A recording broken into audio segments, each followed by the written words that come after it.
ઢોલના તાલ અને શહેનાઈના ગુંજરાવ સાથે શ્રી પટેલના ઘરમાં આનંદની ઉજવણી થઈ રહી હતી. તે તેમની એકમાત્ર પુત્રી દિવ્યાંશીના લગ્ન હતા.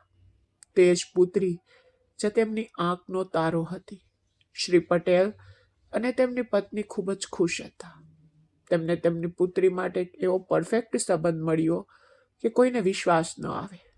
શ્રી પટેલ એક મધ્યમ વર્ગના પરિવારમાંથી આવતા હતા, છતાં તેઓ તેમની પુત્રી અને પત્ની સાથે ખુશ જીવન જીવતા હતા. દિવ્યાંશીનો ચહેરો સુંદર અને આકર્ષક હતો. તેનાથી પણ વધુ આકર્ષક તેણીની માસુમિયત હતી, અને તેનાથી પણ વધુ તેણીનો રમતિયાર અને તોફાની સ્વભાવ. તેણીએ હમણાં જ કોલેજ પૂર્ણ કરી હતી અને યુનિવર્સિટીમાં પ્રવેશ મેળવ્યો હતો. તે માત્ર 20 વર્ષની હતી અને તેની રમતિયાર રીતો પુરુષોને તેના પ્રેમમાં પાડી જતી હતી.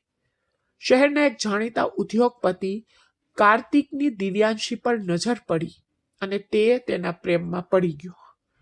બીજા જ દિવસે તેણે દિવ્યાંશીના ઘરે પોતાનો પ્રસ્તાવ મોકલ્યો અને પ્રસ્તાવ સાથે તૈયારીઓ શરૂ થઈ ગઈ. કાર્તિકમાં કંઈ ખોટું નહોતું, પણ દિવ્યાંશીએ ખૂબ હોબાળો મચાવ્યો. પપ્પા, મારે લગ્ન નથી કરવા, મારે ભણવું છે. દિવ્યાંશીના પિતાએ કહ્યું, તો શું વાંધો છે, લગ્ન પછી ભણ. અને પછી કાર્તિકે કહ્યું કે તે લગ્ન પછી પણ તને ભણવા દેશે. દિવ્યાંશીએ જવાબ આપ્યો, લગ્ન પછી જીવન ખૂબ જ વ્યસ્ત થઈ જાય છે પપ્પા. ઘણી બધી જવાબદારીઓ હોય છે. લગ્ન પછી સપના ક્યારેય સાકાર નથી થતા. હું અત્યારે ભણવા માંગુ છું, કંઈક બનવા માંગુ છું, પણ તેનું એક પણ ચાલ્યું નહીં. અને આજે તે દુલ્હન બનીને બેઠી હતી. કાર્તિકનો ઉલ્લેખ સાંભળીને તેનું હૃદય અનૈચ્છિક રીતે ધબકવા લાગ્યું. તે નાની હતી. પહેલી વાર તેણે કોઈ પુરુષની હૂંફ અનુભવી હતી. તે પહેલા તેનું જીવન બેફિકર હતું, પરંતુ હવે કાર્તિકને જોઈને તેણીના હૃદયમાં એક વિચિત્ર ઝણઝણાટ અનુભવાયો. થોડા સમય પછી લગ્નની બારાતનો અવાજ આવવા લાગ્યો અને દિવ્યાંશીને ઝડપથી સ્ટેજ પર લઈ જવામાં આવી. પૂજારી લગ્નની તૈયારીમાં વ્યસ્ત હતા અને લગ્ન થોડા સમય પછી થવાના હતા. પછી તે ક્ષણ આવી જ્યારે તેણીને મંડપમાં લઈ જવામાં આવી અને કાર્તિકની બાજુમાં બેસાડવામાં આવી. તેણીએ કાર્તિક તરફ નજર કરી, જે તેની બાજુમાં બેઠેલો એક સુંદર માણસ હતો. લગ્ન થોડા સમય પછી પૂરા થયા, પરંતુ વિદાય પહેલા કોઈ કારણસર તેના માતા પિતાના ચહેરા નિસ્તેજ થઈ ગયા. ધીમે ધીમે બધા વાતો કરવા લાગ્યા. જ્યારે કાર્તિકનો ચહેરો તણાવપૂર્ણ થઈ ગયો તો તે સમજી શકી નહીં કે અચાનક શું થયું.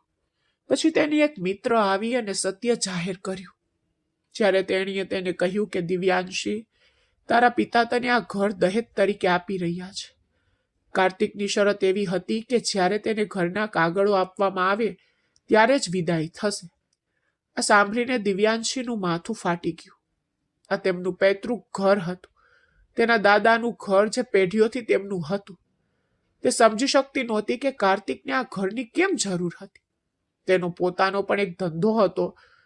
તે તરત જ તેના પિતા પાસે ગઈ અને દિવ્યાંશી, તું અહીં શું કરી રહી છે? જા અને બેસ, તું થોડી વારમાં જતી રહીશ. પણ દિવ્યાંશી તેના ચહેરા પરની અસ્વસ્થતા છુપાવી શકી નહીં. પપ્પા, હું શું સાંભળી રહી છું? તમે મને આ ઘર દહેજ તરીકે આપી રહ્યા છો? તેના પિતાનો ચહેરો એક ક્ષણ માટે ફીકો પડી ગયો, પણ તેણે ઝડપથી પોતાને શાંત પાડી. તો એમાં શું ખોટું છે દિવ્યાંશી? મારી પાસે જે કંઈ છે બધું તારું છે. વહેલા કે મોડા આ ઘર તારું જ થશે. પણ પપ્પા, અત્યારે કેમ? તમે હજુ જીવો છો, આ ઘર પર તમારો હક છે. તું તો એવી પ્રતિક્રિયા આપી રહી છે જાણે મેં તારા માતા પિતાને બે ઘર બનાવી દીધા હોય. દિવ્યાંશી, અચાનક તેને પોતાની પાછળ કાર્તિકનો ભારે અવાજ સાંભળ્યો. હું તારા માતા પિતાને આના કરતા વધુ વૈભવી ફ્લેટમાં રાખીશ. પણ તમે આ ઘરનું શું કરવા માંગો છો? દિવ્યાંશીએ કહ્યું. જુઓ દિવ્યાંશી, અત્યારે આપણો બધાનો આમાં ફાયદો છે. આ ઘર ખૂબ મોટું છે અને તેનું લોકેશન બરાબર એ જ છે જેની મને મારી ઓફિસની બિલ્ડિંગ બનાવવા માટે જરૂર હતી. મારી ઓફિસમાં સેંકડો કામદારો છે. અમે કામ કરીએ છીએ. હાલની ઓફિસ નાની છે. હું આ ઘર તોડીને મારી ઓફિસની ઇમારત બનાવીશ. આ સાંભળીને દિવ્યાંશીના પગ નીચેથી જમીન સરકી ગઈ. આ તેમનું પૂર્વજોનું ઘર હતું, જેને તોડીને તે પોતાની ઓફિસ બનાવવાની વાત કરી રહ્યું હતું. દિવ્યાંશીના પિતા માથું નમાવીને ત્યાં ઊભા રહ્યા. હું આવું ક્યારેય નહીં થવા દઉં. જો તમારે ઓફિસ બનાવવી હોય તો ગમે ત્યાં જાઓ અને બનાવો, પણ હું તમને મારું ઘર તોડીને પાડવા નહીં દઉં. મારા પિતાના મહેનતના પૈસા તેમાં રોકાયેલા છે. તેમના સપના આ ઘર સાથે જોડાયેલા છે અને તમે તેને તોડી પાડવાની વાત કરી રહ્યા છો. જો મને તમારા ઈરાદા પહેલેથી જ ખબર હોત તો હું તમારી સાથે લગ્ન જ ન કરત. પણ હજુ મોડું થયું નથી. જો તમે જવા માંગતા હો તો મને આ ઘર વિના લઈ જાઓ, નહીં તો તમે જઈ શકો છો. રસ્તો તમારી સામે જ છે. દિવ્યાંશી, શું તું તારા હોશમાં છો? તું શું વાત કરી રહી છો? મિસ્ટર પટેલે તેને ચૂપ કરવા આગળ આવ્યા. તમારી દીકરીને કહો, જો હું આજે જતો રહીશ તો તમારી દીકરી આખી જિંદગી અપરિણીત રહેશે. તો મને એમાં કોઈ વાંધો નથી, પણ હું મારા પિતાને બેઘર કરીને મારું ઘર નહીં બનાવું. દલીલ વધતી ગઈ અને કાર્તિકે ગુસ્સામાં તેને ધમકી આપીને છોડી દીધી. કાં તો મને આ ઘર દહેજ તરીકે જોઈએ છે, નહીંતર છૂટાછેડાના કાગળો બીજા 1-2 દિવસમાં આવી જશે. પણ દિવ્યાંશી મક્કમ રહી. તેણીએ સ્પષ્ટપણે જાહેર કર્યું કે જો મને આ ઘર આપીને ત્યાં મોકલી દેવામાં આવશે તો હું આત્મહત્યા કરીશ. દિવ્યાંશીના માતા પિતાને તેની વાત માનવી પડી અને છૂટાછેડાના કાગળો 3જા દિવસે આવ્યા. વિદાય પણ કર્યા વિના દિવ્યાંશી છૂટાછેડાથી દુઃખી નહોતી, પરંતુ તેના માતા પિતા ખૂબ જ ભાંગી પડ્યા હતા. તે લોભી માણસથી મુક્ત થઈને ખુશ હતી. તેણીએ યુનિવર્સિટીમાં પ્રવેશ મેળવ્યો અને પોતાનો અભ્યાસ ચાલુ રાખ્યો. અભ્યાસ પૂર્ણ કર્યા પછી તેણીએ તે જ યુનિવર્સિટીમાં કામ કરવાનું શરૂ કર્યું. ત્યારથી 9 વર્ષ વીતી ગયા અને તેમ છતાં દિવ્યાંશીને અનેક પ્રસ્તાવો આવ્યા, પરંતુ દિવ્યાંશીના માતા પિતા સંબંધનો વિચાર કરી શક્યા નહીં, કારણ કે છૂટાછેડાના ડાઘ પછી કોઈ યોગ્ય સાથી તેમનો માર્ગે આવ્યો નહોતો અને તેથી દિવ્યાંશીની ઉંમર સરકી રહી હતી અને તેણીએ લગ્નનો બિલકુલ ત્યાગ કરી દીધો હતો. મિસ દિવ્યાંશીના સેન્ડલનો અવાજ યુનિવર્સિટીના લાંબા કોરિડોરમાં ગૂંજતો હતો, જે અંગ્રેજી સાહિત્ય વિભાગના સૌથી કડક અને સિદ્ધાંતવાદી શિક્ષિકાના આગમનની ઘોષણા કરતો હતો, જે તેના વર્ગમાં જઈ રહી હતી. સવારના 9 વાગ્યા હતા. નવેમ્બરની ઠંડી પવને વાતાવરણમાં એક વિચિત્ર ભય પેદા કર્યો હતો. દિવ્યાંશી 29 વર્ષની હતી, પરંતુ તેના ચહેરા પરની ગંભીરતા અને તેની આંખોમાં ઠંડક તેને તેના વર્ષો કરતાં ઘણી મોટી અને વધુ પરિપક્વ દેખાતી હતી. તેણીએ ઘેરા વાદળી રંગની સાડી પહેરી હતી. તેના વાળ સુઘર બનમાં સ્ટાઇલ કરેલા હતા અને તેના કાળા ફ્રેમવાળા ચશ્માએ તેના વ્યક્તિત્વમાં વધારો કર્યો હતો. તેણીએ ચાલતી વખતે તેની ગાંડા ઘડિયાળ તપાસી, કારણ કે સમયનું પાલન તેના માટે સર્વોપરી હતું અને તે 1 સેકન્ડનો પણ વિલંબ સહન કરી શકતી ન હતી. વર્ગખંડનો દરવાજો ખુલતાની સાથે જ અંદરનો ઘસારો શાંતિમાં ઓગળી ગયો, જાણે કોઈ અવાજનું બટન બંધ કરી દીધું હોય. હસવામાં અને મજાક કરવામાં વ્યસ્ત વિદ્યાર્થીઓ તરત જ પોતાની જગ્યાઓ પર બેસી ગયા, કારણ કે તેમને ખબર હતી કે મિસ દિવ્યાંશીના વર્ગમાં શ્વાસ લેવાની છૂટ છે, પણ હસવાની છૂટ નથી. દિવ્યાંશીએ ફાઇલ્સને ડાયસ પર મૂકી જાણે તેને ઉછાળી રહી હોય અને વર્ગમાં નજર ફેરવી, પરંતુ જેમ તેણીએ પાછળ જોયું તેમ તેણીની નજર ખાલી બેઠકો અને વિદ્યાર્થીઓના ચહેરાઓથી આગળ વધી ગઈ. પછી અચાનક તેની નજર 3જી હરોળમાં બેઠેલા એક નવા ચહેરા પર પડી. આ ચહેરો તેને આ કેમ્પસમાં પહેલા ક્યારેય જોયો નહોતો. તે છોકરો લગભગ 22 કે 23 વર્ષનો લાગતો હતો, પરંતુ તેની મુદ્રામાં એક વિચિત્ર શાંતિ અને આત્મવિશ્વાસ હતો. તેને પોતાના સફેદ શર્ટની બાઈ કોણી સુધી લપેટી હતી અને તેના વાળ તેના કપાળ પર બેદરકારીથી વિખરાયેલા હતા. તે બીજું કોઈ નહીં પણ પ્રિન્સ ચૌહાણ હતો, યુનિવર્સિટીના ટોચના ટ્રસ્ટીનો પુત્ર અને એક અમીર પરિવારનો સૌથી તેજસ્વી ચહેરો. પરંતુ આ ક્ષણે તે ફક્ત એક વિદ્યાર્થી તરીકે હાજર હતો.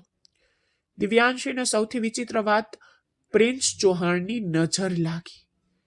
વર્ગના અન્ય છોકરાઓ કાં તો તેની નજર ટાળવાનો પ્રયાસ કરી રહ્યા હતા અથવા ડરી ગયા હતા, પણ પ્રિન્સ તેની સામે એક ટીશે જોઈ રહ્યો હતો.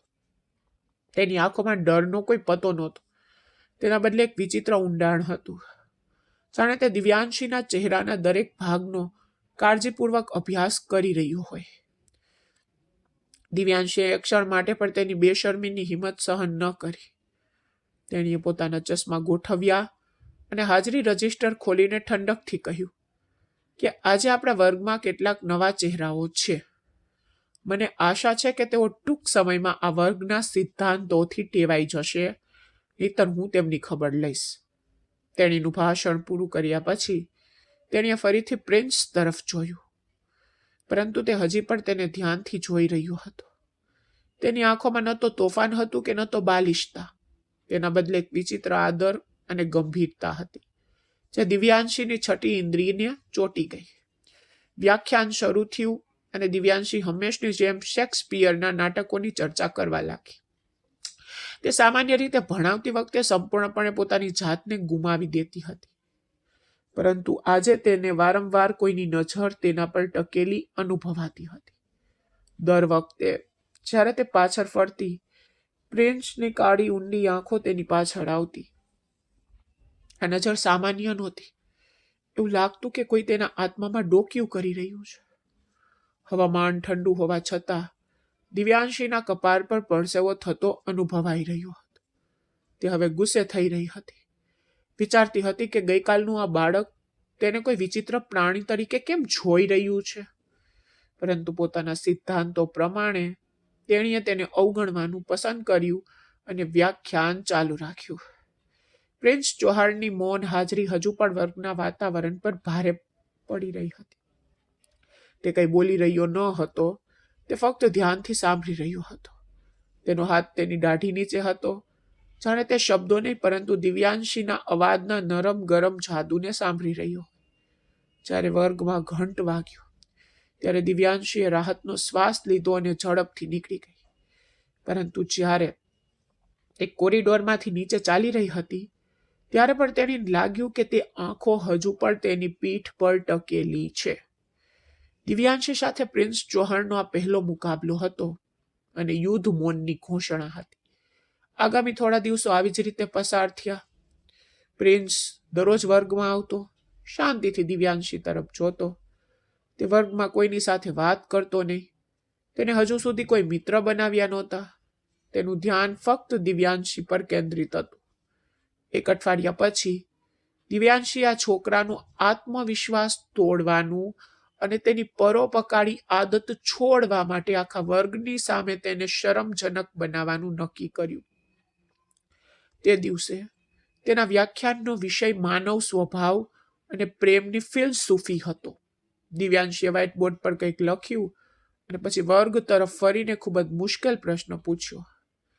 તેણીએ કહ્યું કે પ્રેમને ઘણીવાર બલિદાન કહેવામાં આવે છે, પરંતુ શું તે ખરેખર બલિદાન છે કે માત્ર લોભનું એક સ્વરૂપ છે? કારણ કે પ્રેમમાં વ્યક્તિ પોતાની ખુશી માટે બધું જ કરે છે. શું કોઈ આના પર પ્રકાશ પાડી શકે છે? આખો વર્ગ સતબદ્ધ થઈ ગયો. આ પ્રશ્ન થોડો વિષયથી દૂર અને ખૂબ જ સૂફી હતો. વિદ્યાર્થીઓએ એકબીજા સામે જોયું, પણ કોઈમાં મિસ દિવ્યાંશી સાથે વાત કરવાની હિંમત નહોતી. દિવ્યાંશીના હોઠ પર એક વિકૃત સ્મિત દેખાયું. તેણીને ખાતરી હતી કે તે પ્રિન્સ તરફ ઇશારો કરશે અને તે જવાબ ન આપી શકવા બદલ શરમ અનુભવશે. તેણે પ્રિન્સ તરફ આંગળી ચીંધી અને કડકાઈથી પૂછ્યું, મિસ્ટર પ્રિન્સ ચૌહાણ, તમે છેલ્લા અઠવાડિયાથી ક્લાસમાં પુત્રાની જેમ બેઠા છો. શું તમને આ પ્રશ્નો જવાબ આપવાની તાકાત છે કે તમારી પ્રતિભા મૌન સુધી જ મર્યાદિત છે? પ્રિન્સ ધીમે ધીમે તેની સીટ પરથી ઊભો થયો. ગભરાટને બદલે તેના ચહેરા પર એક આછું પણ સૌમ્ય સ્મિત હતું, જે દિવ્યાંશીને વધુ ગુસ્સે કરતું હતું. પ્રિન્સે પોતાના ઊંડા અવાજમાં બોલવાનું શરૂ કર્યું, જે વર્ગના મૌનમાં પડઘો પાડતો હતો. મેડમ, તમારો દ્રષ્ટિકોણ પુસ્તકીય છે, તેણે કહ્યું, પરંતુ વાસ્તવિકતા સંપૂર્ણપણે અલગ છે. પ્રેમ ફક્ત પ્રેમ વિશે નથી કે તે બલિદાન વિશે નથી. પ્રેમ પૂર્ણતા વિશે છે. જ્યારે કોઈ વ્યક્તિ બીજામાં પોતાનો એક ભાગ જુએ છે ત્યારે હું અને તું વચ્ચેનો એક ભેદ અદૃશ્ય થઈ જાય છે. અને જ્યારે જાતિઓ એક થઈ જાય છે, જ્યારે અસ્તિત્વ એક થઈ જાય છે, ત્યારે સ્વાર્થ શું છે અને કોનું બલિદાન? એક વ્યક્તિ પોતાના આત્માને સંતોષવા માટે બીજાને પ્રેમ કરે છે, અને આ કુદરતની સૌથી શુદ્ધ લાગણી છે. તેને સ્વાર્થી કહીને તમે આ લાગણીનું અપમાન કરી રહ્યા છો. જ્યારે પ્રિન્સ ચૂપ થઈ ગયો ત્યારે આખો વર્ગ સતબદ્ધ થઈ ગયો. કોઈએ કલ્પના પણ નહોતી કરી કે કોઈ વિદ્યાર્થી મિસ દિવ્યાંશીની આંખમાં આટલી હિંમતથી અને આટલી મજબૂત અને દ્રઢતાથી જોઈ શકે છે. દિવ્યાંશી પોતે ક્ષણભર માટે સત થઈ ગઈ. પ્રિન્સ ચૌહાણના શબ્દો તેના હૃદયના કોઈ નિર્જન ખૂણાને સ્પર્શી ગયા. તેણીએ જવાનો પ્રયાસ કર્યો, પણ તે એક શિક્ષિકા હતી અને વિદ્યાર્થી પાસેથી હાર સ્વીકારવી તેના સ્વભાવમાં નહોતી. તેનો ચહેરો ગુસ્સાથી લાલ થઈ ગયો અને તેણે ટેબલ પર ડસ્ટર મારતા કહ્યું, મિસ્ટર પ્રિન્સ ચૌહાણ, વર્ગની મર્યાદામાં રહો. તમને અહીં અભ્યાસ કરવા માટે આમંત્રણ આપવામાં આવ્યું છે, ફિલોસોફી કરવા માટે નહીં, મારો દ્રષ્ટિકોણ સુધારવા માટે નહીં. હવે પ્લીઝ બેસો અને વધુ બિનજરૂરી દલીલો ટાળો. પ્રિન્સે દલીલ કરી નહીં. તે ફક્ત માથું નમાવીને હસતો બેઠો, પરંતુ તેનું સ્મિત દિવ્યાંશી માટે હારથી ઓછું નહોતું. તે સ્મિતમાં કોઈ કટાક્ષ નહોતો, પણ એક વિચિત્ર નિર્દોષતા હતી. જાણે કહી રહી હોય, તમે જાણો છો કે હું સાચું કહી રહ્યો છું. દિવ્યાંશી કોઈક રીતે ક્લાસ પૂરો કરીને સ્ટાફ રૂમમાં પગ પછાડીને ગઈ. તેનું હૃદય ધબકતું હતું. આ છોકરો તેના મન અને હૃદય પર કબજો કરી રહ્યો હતો. સાંજ પડી ગઈ હતી. હવામાન અચાનક ખૂબ જ ખરાબ થઈ ગયું હતું. આકાશમાં કાળા વાદળો છવાઈ ગયા હતા અને ભારે પવન સાથે ભારે વરસાદ શરૂ થઈ ગયો હતો. યુનિવર્સિટી છોડીને તે પોતાની કારમાં બેસીને ઘરે ગઈ. વરસાદ એટલો ભારે કે રસ્તાઓ પાણીથી ભરેલા, અને ટ્રાફિક વિશે તો પૂછશો નહીં. કાર એક ઇંચ હલતી પાછી ફરી અટકી જતી. દિવ્યાંશીને ઘરે જવાની ઉતાવળ હતી, કારણ કે તે અંધારા અને તોફાનથી ડરતી હતી. શહેરના એક નિર્જન વિસ્તારમાંથી પસાર થતી વખતે તેની કાર અચાનક ધક્કો મારતી અને પછી એન્જિન બંધ થઈ ગયું. દિવ્યાંશીના હાથ પગ ઠંડા પડી ગયા. તેને ઘણીવાર ચાવી ફેરવી, પણ કાર ચાલુ જ ન થઈ. બહાર ધોધમાર વરસાદ પડી રહ્યો હતો. તે રસ્તા પર એકલી ફસાઈ ગઈ હતી, જ્યાં કોઈ લોકો કે મિકેનિક્સ દેખાતા નહોતા. સિગ્નલના અભાવે તેનો મોબાઈલ ફોન નકામો હતો. તેના હૃદયમાં ભયનો માહોલ હતો. તે સ્ટીયરિંગ વ્હીલ પર માથું રાખીને રડવાની તૈયારીમાં હતી ત્યારે અચાનક તેને બારી પર ટકોરાનો અવાજ સંભળાયો. તે કૂદી પડી અને ડરથી બહાર જોયું. ધુમ્મસ ભર્યા વરસાદમાં એક ભારે મોટરસાયકલ તેની કારની બાજુમાં ઊભી રહી અને હેલ્મેટ પહેરેલો એક માણસ બારી પાસે ઊભો હતો અને તેને બારી નીચે કરવાનો ઈશારો કરી રહ્યો હતો. દિવ્યાંશીએ ખચકાટ સાથે બારી થોડી નીચે કરી અને બહાર ઊભેલા માણસે પોતાનું હેલ્મેટ કાઢીને દિવ્યાંશી તરફ જોયું તો આશ્ચર્યનો કોઈ પાર નહીં. તે તો પ્રિન્સ હતો, વરસાદમાં તરબોળ. તેના વાળ તેના કપાર પર ચોંટી ગયા હતા અને તેના ચહેરા પરથી પાણી ટપકતું હતું. પ્રિન્સે મોટેથી કહ્યું, મેડમ, શું કાર બગડી ગઈ? દિવ્યાંશીને તેની આંખો પર વિશ્વાસ ન આવ્યો. તે વિચારી રહી હતી કે તે ત્યાં કેવી રીતે પહોંચ્યો. તે અટવાઈ. હા, કદાચ પાણી એન્જિનમાં ઘૂસી ગયું હશે. તેને કહ્યું, ચિંતા કરશો નહીં, હું તપાસ કરીશ. તેને બાઇક પાર્ક કરી અને કારના હૂડ તરફ ગયો. વરસાદથી તેનું આખું શરીર ધ્રુજી રહ્યું હતું, પણ તેને કોઈ પરવા નહોતી. તે કારના વાયરિંગ તપાસી રહ્યો હતો. અચાનક પ્રિન્સના મોંમાંથી એક જોરથી ચીસ નીકળી ગઈ. તેણે ઝડપથી પોતાનો હાથ દૂર કર્યો અને પોતાનો હાથ પાછળ ખેંચી લીધો. તેની આંગળીમાંથી લોહીનો એક જોરદાર પ્રવાહ વહેતો હતો અને વરસાદના પાણીમાં ભળી ગયો. આ જોઈને દિવ્યાંશીએ એક નાની ચીસ પાડી અને વિચાર્યા વિના કારમાંથી નીચે આવી. પ્રિન્સ તેને જોઈને તરત જ આગળ વધ્યો. તમે ગાડીમાંથી કેમ ઉતર્યા? તમે ભીના થઈ જશો, અંદર રહો. પ્રિન્સ, તમને ઈજા થઈ છે, મને બતાવો. તેણીએ કહ્યું અને પ્રિન્સનો હાથ પકડી લીધો, જ્યાં હજુ પણ લોહી વહેતું હતું. તેને ખબર નહોતી કે શું કરવું. તેણીએ ઝડપથી તેના દુપટ્ટાથી લોહી સાફ કરવાનું શરૂ કર્યું. ઘા ઘણો ઊંડો હતો. કદાચ લોખંડના કોઈ તીક્ષ્ણ ટુકડાએ તેની આંગળી કાપી નાખી હોય. પ્રિન્સ, મને લાગે છે કે તમારે ડોક્ટર પાસે જવું જોઈએ. જો લોખંડ લાગ્યું હોય તો તે ચેપનું કારણ બની શકે છે. હું ઠીક છું, તમે કારમાં બેસો. તમે ભીના થઈ જશો. પ્રિન્સની નજર દિવ્યાંશી પર સ્થિર રહી, જે ઠંડીથી સેજ ધ્રુજી રહી હતી. અચાનક દિવ્યાંશીને તેની કમર પર કંઈક સરકતું લાગ્યું. તેઓ જ્યાં ઊભા હતા તે જગ્યા પાણીથી ભરાઈ ગઈ હતી અને કદાચ પાણીનો કોઈ જીવ તેના પગથી તેની કમર સુધી સરકતો હતો. દિવ્યાંશીના હોઠમાંથી એક હૃદયદ્રાવક ચીસ નીકળી ગઈ અને તે ગભરાહટમાં ઝડપથી પ્રિન્સની છાતી પર ચોંટી ગઈ. તેના અચાનક કૃત્યથી પ્રિન્સ જગ્યાએ થીજી ગયો. તે સમજી શક્યો નહીં કે દિવ્યાંશીને શું થયું છે. મેડમ, તમે ઠીક છો? તેના હાથ હવામાં લટકી રહ્યા હતા, પણ તેને દિવ્યાંશીને સ્પર્શ કર્યો નહોતો. પ્રિન્સ, મારી પીઠ પણ કંઈક તો છે, તેણીએ ધ્રુજતા અવાજમાં કહ્યું. પ્રિન્સ હવે સમજી ગયો. બરાબર છે, તમે બસ ત્યાં જ ઊભા રહો, એકદમ આરામથી. બિલકુલ હલનચલન ન કરો. ધીમે ધીમે અને કાળજીપૂર્વક પ્રિન્સે તેનો હાથ તેની કમર પર તેના કુર્તા નીચે મૂક્યો. તેના હાથના સ્પર્શથી દિવ્યાંશીના સમગ્ર અસ્તિત્વમાં એક ઝટકો લાગ્યો. પ્રિન્સનું પણ કંઈક અલગ નહોતું. બંનેના હૃદય એટલા જોરથી ધબકતા હતા કે જાણે તેઓ તેમની છાતીમાંથી બહાર નીકળી જાય. તેમના શરીરની ભીનાશ, વધઘટ થતા ધબકારા સાથે પ્રિન્સની લાગણીઓને ઉશ્કેરતી હતી, પરંતુ તેણે પોતાનું સંયમ જાળવી રાખ્યું. અચાનક તેનો હાથ ધીમે ધીમે આગળ વધ્યો. જ્યારે દિવ્યાંશી સ્થળ પર જડાઈને ઊભી રહી ગઈ, તેણે સાવધાનીપૂર્વક પોતાનો હાથ ઉપર ખસેડ્યો અને દિવ્યાંશીની આંગળીઓ અજાણતા પ્રિન્સની કમરમાં ઘૂસી ગઈ. બીજી ક્ષણે નાનો જીવ તેની મુઠ્ઠીમાં આવી ગયો. બસ બસ જુઓ, મેં દૂર કરી દીધું છે, તેને કહ્યું અને ધીમેથી દિવ્યાંશીને દૂર કરી. તે જીવ જોઈને દિવ્યાંશી ફરીથી ચીસો પાડી અને અનૈચ્છિક રીતે પ્રિન્સની છાતીમાં પોતાનો ચહેરો છુપાવી દીધો. ગભરાઈને, પણ તેને ખ્યાલ નહોતો કે તે શું કરી રહી છે. પ્રિન્સે તેને પકડી રાખી, કારનો દરવાજો ખોલ્યો અને તેને અંદર લઈ ગયો. અહીં બેસો, કાર ઠીક થવાની જ છે, તેને આ કહ્યું અને ફરીથી કાર બરાબર કરવા લાગ્યો. તેના હાથ તેલ અને ધૂળથી ભરેલા હતા, પણ હવે તેના ચહેરા પર રાહતની લાગણી હતી. મેડમ, કૃપા કરીને કાર શરૂ કરો. દિવ્યાંશીએ ચાવી ફેરવી અને કાર તરત જ શરૂ થઈ. તેણીને રાહતનો અનુભવ થયો. તેણીએ પ્રિન્સ તરફ કૃતજ્ઞતાથી જોયું, જે હજુ પણ વરસાદમાં ભીંજાયેલો હતો. ખૂબ આભાર પ્રિન્સ, જો તમે ન હોત તો હું અહીં ફસાઈ ગઈ હોત. તમે ભીંજાયેલા છો, આવો કારમાં બેસો, હું તમને છોડી દઉં. દિવ્યાંશી થોડીવાર પહેલાની તેની ક્રિયાઓથી ખૂબ શરમાઈ ગઈ. તેણી પોતાની જાત પર ગુસ્સે થઈ ગઈ.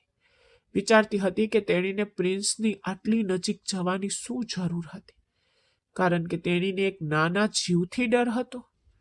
પ્રિન્સ હળવેથી હસ્યો અને પછી થોડું માથું હલાવ્યું. ના મેડમ, મને વરસાદ ગમે છે અને મારો મતલબ એ જ છે, હું તમારી પાછળ આવીશ જેથી તમે સુરક્ષિત રીતે ઘરે પહોંચી શકો. પણ તમે શા માટે પરેશાન થશો? હું ચાલી જઈશ. પ્રિન્સની નજર અચાનક ગંભીર થઈ ગઈ. દિવ્યાંશીની આંખોમાં જોતા તેને કંઈક એવું કહ્યું જેને તેને હૃદયમાં હચમચાવી દીધી. મિસ, ક્યારેક કાર અને જીવન બંનેને સહારાની જરૂર હોય છે. એકલા ચાલવું હિંમતવાન હોઈ શકે છે, પછી ભલે તે જીવનની સફર હોય કે કાર, પરંતુ તે શાણપણ નથી. અને હું નથી ઈચ્છતો કે તમે આ તોફાનમાં એકલા રહો. વરસાદનો અવાજ અટકી ગયો હોય તેવું લાગતું હતું. દિવ્યાંશીને લાગ્યું કે જાણે સમય પોતે જ થંભી ગયો છે. વર્ગમાં બાળક જેવો દેખાતો છોકરો હવે તેને એક મજબૂત પર્વત જેવો લાગતો હતો. તે ત્યાં ઊભો હતો, દરેક તોફાનથી તેને બચાવવા માટે મક્કમ હતો. પ્રિન્સે પોતાનું હેલ્મેટ પહેર્યું અને બાઇક ચાલુ કરી. દિવ્યાંશીએ કાર ચાલુ કરી અને મિરરમાં જોયું તો પ્રિન્સની બાઇકની હેડલાઇટની તેની પાછળ આવતી હતી. તે આખા રસ્તે રક્ષકની જેમ તેની પાછળ ગયો, જ્યાં સુધી તે તેના ઘરના દરવાજાની અંદર ન ગઈ. તે બહાર ઊભો રહ્યો. દિવ્યાંશી આખી રાત ઊંઘી શકી નહીં. પ્રિન્સનો એ દેખાવ જે વરસાદમાં ભીંજાયેલો અને ઘેરો હતો તે તેના મનમાંથી ક્યારેય દૂર થયું નહીં. પહેલી વાર તેણીને ખ્યાલ આવ્યો કે પ્રિન્સ એક જવાબદાર માણસ છે, જે રક્ષણ કેવી રીતે કરવું તે જાણતો હતો અને એક શબ્દ બોલ્યા વિના ઘણું બધું કહી શકે છે. તે આખી રાત શાંતિથી સૂઈ શકી નહીં. એક અકથિત લાગણી તેના સમગ્ર અસ્તિત્વમાં છવાયેલી રહી. તે આખી રાત પ્રિન્સના કમર પરના હાથનો કોમળ અનુભવ અનુભવી શકતી હતી. તેના હાથોના સુરક્ષિત આલિંગનથી તેણી આખી રાત તેના આલિંગનમાં જકડી રહી હોય તેવું લાગતું હતું. બીજા દિવસે જ્યારે દિવ્યાંશી યુનિવર્સિટી પહોંચી ત્યારે તેનામાં એક વિચિત્ર પરિવર્તન આવી ગયું હતું. તે પ્રિન્સનો સામનો કરવાનું ટાળી રહી હતી, કારણ કે ગઈ રાતની ઘટનાએ વિદ્યાર્થી અને શિક્ષક વચ્ચેની દિવાલમાં તિરાડ પાડી દીધી હતી. દિવ્યાંશી તેની ઓફિસ છોડીને લાઇબ્રેરી તરફ જઈ રહી હતી ત્યારે કોરિડોરના એક વળાંક પર તેનો સામનો પ્રોફેસર સાગર સાથે થયો. સાગર, એક આધેડ પરિણીત પુરુષ જે છેલ્લા ઘણા મહિનાઓથી દિવ્યાંશીનો પીછો કરી રહ્યો હતો. જ્યારે પણ તેને તક મળતી ત્યારે તે તેની સાથે વિચિત્ર ટિપ્પણી કરતો, તેને સ્પર્શ કરવાનો પ્રયાસ કરતો, જ્યારે દિવ્યાંશી તેની શિષ્ટાચાર અને બદનામીના ડરથી ચૂપ રહેતી. આજે કોરિડોર ઉજ્જર હતો. સાગર તક ગુમાવવા માંગતો નહોતો. તે દિવ્યાંશીનો રસ્તો રોકતો ઊભો રહ્યો. તેણે બેશરમીથી દિવ્યાંશીને માથાથી પગ સુધી જોઈ અને એક શેતાની સ્મિત સાથે કહ્યું, અરે મિસ દિવ્યાંશી, આજે તો તમે ખરેખર અલગ લાગો છો. શું વાત છે? શું કોઈ ખાસ પ્રસંગ છે કે પછી તું કોઈ ખાસ માટે આ તૈયારી કરી રહી છે? દિવ્યાંશીએ અણગમો વ્યક્ત કરીને પાછળ ફરીને આગળ વધવાનો પ્રયાસ કર્યો, પરંતુ પ્રોફેસર સાગરે હિંમત ભેગી કરી અને દિવ્યાંશીનો હાથ પકડવાનો પ્રયાસ કર્યો. દિવ્યાંશી ડર અને ગુસ્સામાં કૂદી પડી. ચીસો પાડવાનો પ્રયાસ કર્યો, પણ તેનો અવાજ તેના ગળામાં અટવાઈ ગયો. સાગરનો હાથ દિવ્યાંશીના હાથ સુધી પણ પહોંચ્યો નહોતો કે અચાનક એક મજબૂત હાથે તેના કાંડાને હવામાં પકડી લીધો. પકડ એટલી કડક હતી કે સાગરે પીડાદાયક હાફ ચડાવી દીધી. દિવ્યાંશી આઘાતમાં ઉપર જોયું. ત્યાં પ્રિન્સ ચૌહાણ ઊભો હતો. તેની આંખો લોહીથી લથપથ અને તેનું જડબું ગુસ્સાથી પીંચાઈ ગયું હતું. તે તેના ગુસ્સાની તીવ્રતાથી ધ્રુજી રહ્યો હતો. પ્રિન્સે સાગરના કાંડાને જોરથી મચકોડ્યો, તેને દિવાલ સાથે દબાવી દીધો. સાગરે પીડાથી સરવરાટ કર્યો, મન છોડી દે તું વિદ્યાર્થી જ, ને તારી આટલી હિંમત? પ્રિન્સે તેને અટકાવ્યો. તેના કાન પાસે ઝૂકીને ઠંડા ધમકીભર્યા સ્વરમાં કહ્યું, આ મારી છેલ્લી ચેતવણી છે સાગર. જો તું આગલી વખતે મેડમ પર ખોટી નજર નાખશે અથવા તેની નજીક પણ આવશે તો હું ભૂલી જઈશ કે તું શિક્ષક છે અને હું વિદ્યાર્થી છું. હું તને એટલું ખરાબ રીતે મારીશ કે તું અરીસામાં પોતાને જોઈ શકશે નહીં. આ જોઈને સાગર ગભરાઈ ગયો. પ્રિન્સની કૌટુંબિક પૃષ્ઠભૂમિ અને તે શું કરી શકે છે તે જાણતો હતો. પ્રિન્સે ઝડપથી તેનો હાથ છોડી દીધો. સાગર તો ઠોકર ખાઈને પડતો બચ્યો અને ક્ષણનો લાભ લઈને ભાગી ગયો. ફક્ત દિવ્યાંશી અને પ્રિન્સ કોરિડોરમાં રહ્યા. દિવ્યાંશી દિવાલ સાથે ઝૂકીને ધ્રુજતી ઊભી રહી. તેનો ચહેરો નિસ્તેજ થઈ ગયો હતો. પ્રિન્સે તેની તરફ જોયું અને તેનો ગુસ્સો તરત જ ચિંતામાં ફેરવાઈ ગયો. તે ધીમેથી તેની પાસે ગયો અને પૂછ્યું, તમે ઠીક છો? શું તેણે કંઈ કર્યું? દિવ્યાંશીએ નામાં માથું હલાવ્યું, પણ તેની આંખોમાં આંસુ આવી રહ્યા હતા. પ્રિન્સે તેની મુઠ્ઠીઓ પકડી અને કહ્યું, માફ કરશો, હું મોડો થઈ ગયો હતો. મારે તેને મારવો જોઈતો હતો. દિવ્યાંશીએ પ્રિન્સ તરફ ગભરાઈને જોયું અને ધ્રુજતા અવાજે કહ્યું, પ્રિન્સ, તે શું કર્યું છે? તે એક પ્રોફેસર છે. તે તારી કારકિર્દી બગાડી શકે છે. તારે મારા કેસમાં સામેલ થવું જોઈતું ન હતું. તને યુનિવર્સિટીમાંથી કાઢી મૂકવામાં આવશે. દિવ્યાંશીના અવાજમાં પ્રિન્સ પ્રત્યેની તેની છુપી ચિંતા સ્પષ્ટપણે દેખાઈ રહી હતી. તેણી પોતાના માટે નહીં, પણ પ્રિન્સના ભવિષ્ય માટે ડરતી હતી. પ્રિન્સે તેની આંખોમાં જોયું, એક ડગલું નજીક જઈને કહ્યું, દિવ્યાંશી, જ્યારે તમારા સન્માનની વાત આવે ત્યારે હું આખી દુનિયા સાથે લડી શકું છું. પહેલી વાર હતું જ્યારે તેણે તેણીને મિસ કે મેડમ નહીં, પણ તેના નામથી બોલાવી હતી. અને એટલા હક અને માલિકી સાથે કે દિવ્યાંશીનું હૃદય જાણે તેની છાતીમાંથી ધડકતું હોય તેવું લાગ્યું. તે તેને રોકવા માંગતી હતી, તેની મર્યાદા ઓળંગવા બદલ તેને ઠપકો આપવા માંગતી હતી, તેની મર્યાદામાં રહેવા માંગતી હતી, પરંતુ તેના હોઠ બંધ હતા. પ્રિન્સની આંખોમાં જુસ્સાએ તેને ડરાવી દીધી અને તેનો જાદુ પકડી રાખ્યો. દિવ્યાંશીને સમજાયું કે આ મામલો મોટો છે. હવે તે ફક્ત શિક્ષક અને વિદ્યાર્થીનો મામલો નથી, તે વધુ ખરાબ થઈ ગયો હતો. પ્રિન્સને હવે વધુ સમય રોકવાનું યોગ્ય ન લાગ્યું અને દિવ્યાંશીને ધ્યાનથી જોયા પછી તે ચાલ્યો ગયો. પણ જતા જતા તેણે તેને એક નવી મૂંઝવણમાં નાખી દીધી. દિવ્યાંશી ત્યાં ઊભી હતી. પ્રિન્સના શબ્દો તેના કાનમાં ગૂંજતા હતા. જ્યારે તમારી વાત આવે ત્યારે હું આખી દુનિયા સામે લડી શકું છું. તેણીએ તેના ધ્રુજતા હાથ તરફ જોયું. પછી તે રસ્તે નજર નાખી જ્યાંથી પ્રિન્સ ચૌહાણ હમણાં જ ગયો હતો. તેને ખાતરી નહોતી કે તેના હૃદયમાં જે લાગણી ઉભરી રહી હતી તેને શું કહેવું. શું તે ફક્ત ફિકર હતી? ના, તે તેનાથી ઘણું વધારે હતું. તે એક દબાયેલી લાગણી હતી જેનાથી તે આખી જિંદગી ભાગી રહી હતી. કોરિડોરમાં બનેલી તે સત્ય ઘટના પછી દિવ્યાંશીની હાલત વધુ ખરાબ થઈ ગઈ. તે તેની ઓફિસની ખુરશીમાં બેઠી હતી, ધીમે ધીમે ધ્રુજતી હતી અને તેની સામેના ટેબલ પર પાણીનો ગ્લાસ પણ તેના ધ્રુજતા હાથને સહારો આપવાનો ઇનકાર કરતો હતો. વારંવાર તેના મનમાં પ્રિન્સનો હિંસક દેખાવ અને સાગરનું કાંડું હતું. વિકૃત અવાજમાં બોલાયેલા શબ્દો ગૂંજતા હતા. તેને વિશ્વાસ જ નહોતો આવતો કે આટલો શાંત છોકરો આટલો ખતરનાક હોઈ શકે છે.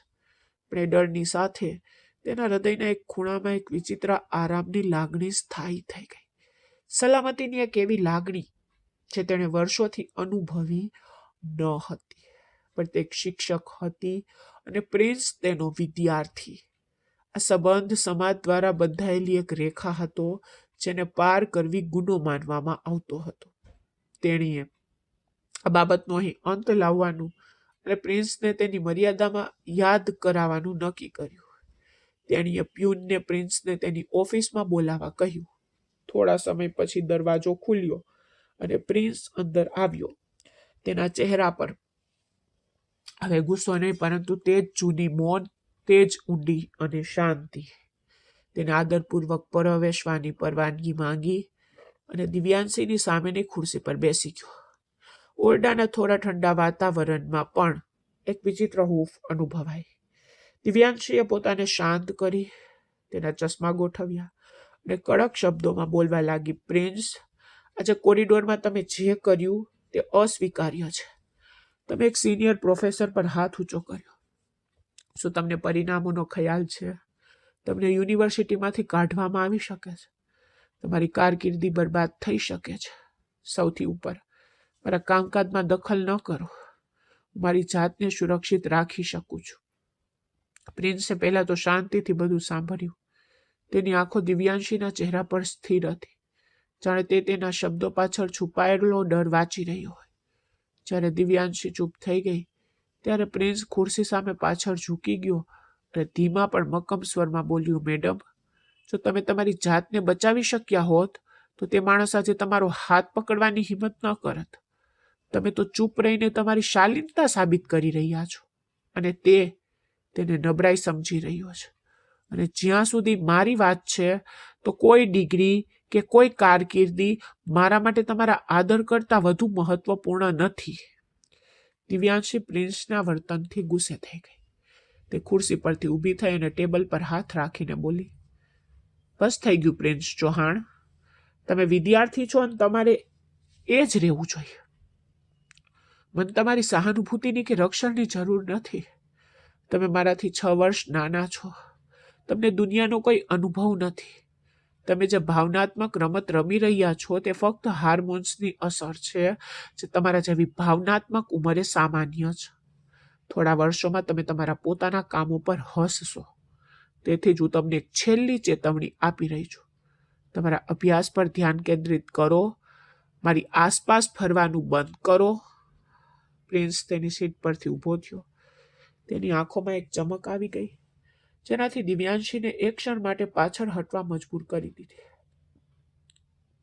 તે ટેબલની આસપાસ ફર્યો દિવ્યાંશી પાસે ગયો અને કહ્યું, અનુભવ ઉંમર સાથે નહીં પણ સંજોગો સાથે આવે છે દિવ્યાંશી.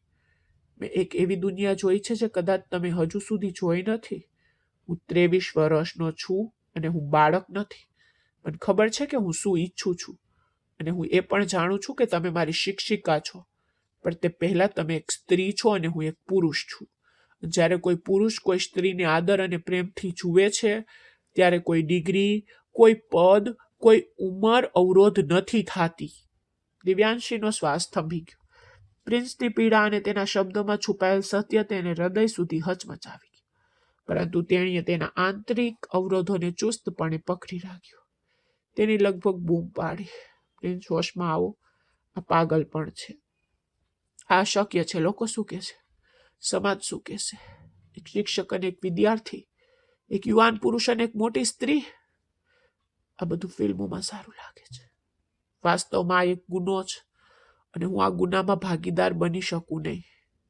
મારી ઓફિસમાંથી બહાર નીકળો અને હા, ફરી મને તમારો ચહેરો પણ ના બતાવતા. તમારે મારા ક્લાસમાં આવવાની જરૂર પણ નથી.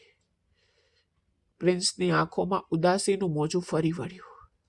જાણે તેને દિવ્યાંશીના ઇનકાર કરતા તેના સમાજના ડરનો વધુ અફસોસ હતો. તેને થોડીવાર તેની સામે જોયું, પછી તેને ઊંડો શ્વાસ લીધો અને કહ્યું, ઠીક છે, જો તું એ જ ઈચ્છતી હોય તો હું ચાલ્યો જઈશ. પણ યાદ રાખજે દિવ્યાંશી, તું ભાગી રહી છે. તું મારાથી ભાગી રહી છે. હું ભાગી રહી નથી. અને તું ગમે તેટલો સત્ય છુપાવવાનો પ્રયાસ કરે, એક દિવસ તો તે બહાર આવશે. તે પાછો ફર્યો, દરવાજો ખોલ્યો, બહાર નીકળી ગયો. તેના જતાની સાથે દિવ્યાંશી ખુરશી પર પડી ગઈ. તેનો ચહેરો હાથમાં છુપાવી રહી હતી. તેનું હૃદય ધબકતું હતું અને તેની આંખોમાંથી આંસુ મુક્તપણે વહેતા હતા. તે જાણતી હતી કે તે જૂઠું બોલી રહી છે. તે જાણતી હતી કે પ્રિન્સના શબ્દો તેના હૃદયને અસર કરી રહ્યા છે. પરંતુ જન્મથી જ સ્ત્રીના પગ પર મુકાયેલા સમાજના બંધનો તોડવાની હિંમત તેનામાં નહોતી. બીજા અઠવાડિયા સુધી યુનિવર્સિટીનું વાતાવરણ દિવ્યાંશીને ડંખતું રહ્યું. પ્રિન્સે તેના આદેશોનું દિલથી પાલન કર્યું. તેને સ્વીકારી લીધો હતો અને તે ક્લાસમાં આવ્યો નહોતો. જ્યારે પણ દિવ્યાંશી વર્ગમાં વ્યાખ્યાન માટે પ્રવેશતી ત્યારે તેની નજીક અચાનક ત્રીજી હરોળમાંની સીટ પર જતી જ્યાં પ્રિન્સ બેસતો હતો. પણ તે ખુરશી ખાલી રહેતી. ખાલી ખુરશી દિવ્યાંશીની મજાક ઉડાવતી હોય તેવું લાગતું. એવું લાગતું હતું કે વર્ગનો બધો અવાજ શમી ગયો છે. ફક્ત મૌન બાકી છે. તે ભણાવવામાં રોકાઈ જતી. તેને પ્રિન્સના પ્રશ્નો, તેની દલીલો, તેની ઊંડી નજર યાદ આવતી. તેને એવું લાગવા લાગતું કે તે એકલી છે. કોરિડોરમાં ચાલતી વખતે દરેક અવાજ તેને એવું લાગતો કે તે તેનો પીછો કરી રહ્યો છે. પરંતુ જ્યારે તે પાછળ ફરતી ત્યારે ત્યાં કોઈ નહોતું. આ અંતર તેને અંદરથી કોરી ખાતું હતું. તે પોતાની જાત સાથે લડતી હતી કે તેણીએ કોઈ છોકરા વિશે આવું ન વિચારવું જોઈએ. પરંતુ તેનું હૃદય હાર માનતું નહોતું. જ્યારે પણ વરસાદ પડતો ત્યારે તેણીને તે રાત યાદ આવતી, જ્યારે તે તેનો રક્ષક બન્યો હતો, જ્યારે તે તેની ખૂબ નજીક હતી. જ્યારે પણ તે કોઈ પુસ્તક ખોલતી ત્યારે તેણીને પ્રિન્સ દ્વારા પ્રેમ વિશે શીખવવામાં આવેલી ફિલસૂફી યાદ આવતી.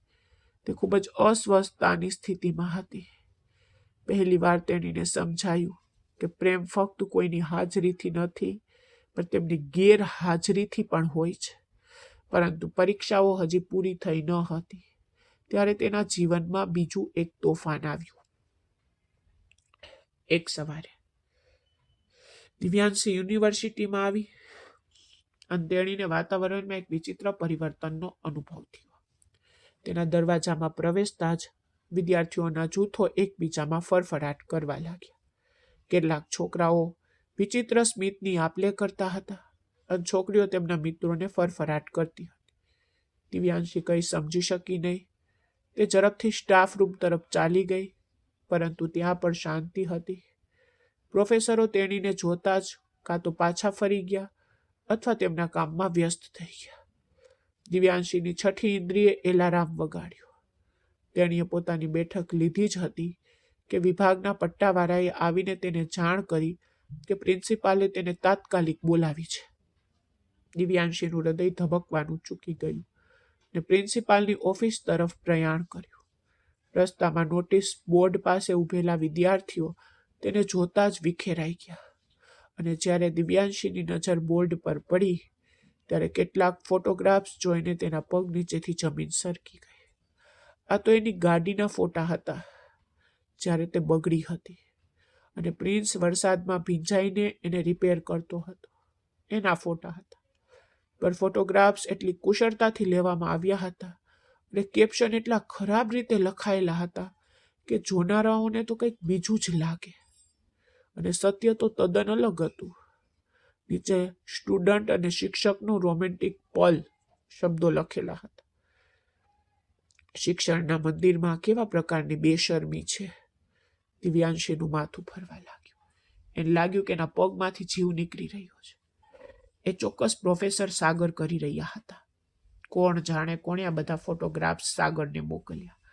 સાગરને એક તક મળી ગઈ પોતાનો ગુસ્સો શાંત કરવા માટે.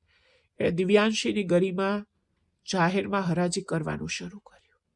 તે ડગમગતા પગલાઓ સાથે પ્રિન્સિપાલની ઓફિસમાં પ્રવેશી. પ્રોફેસર સાગર પહેલેથી જ ત્યાં હતા. તેમના ચહેરા પર એક શેતાની સ્મિત ફેલાઈ ગયું. પ્રિન્સિપાલ એક વૃદ્ધ માણસ હતા.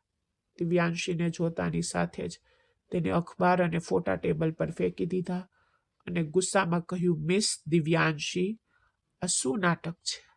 પણ તમારા જેવા સિનિયર શિક્ષક પાસેથી આવી અપેક્ષા નહોતી. આખું કેમ્પસ આ ફોટા વિશે વાત કરી રહ્યું છે.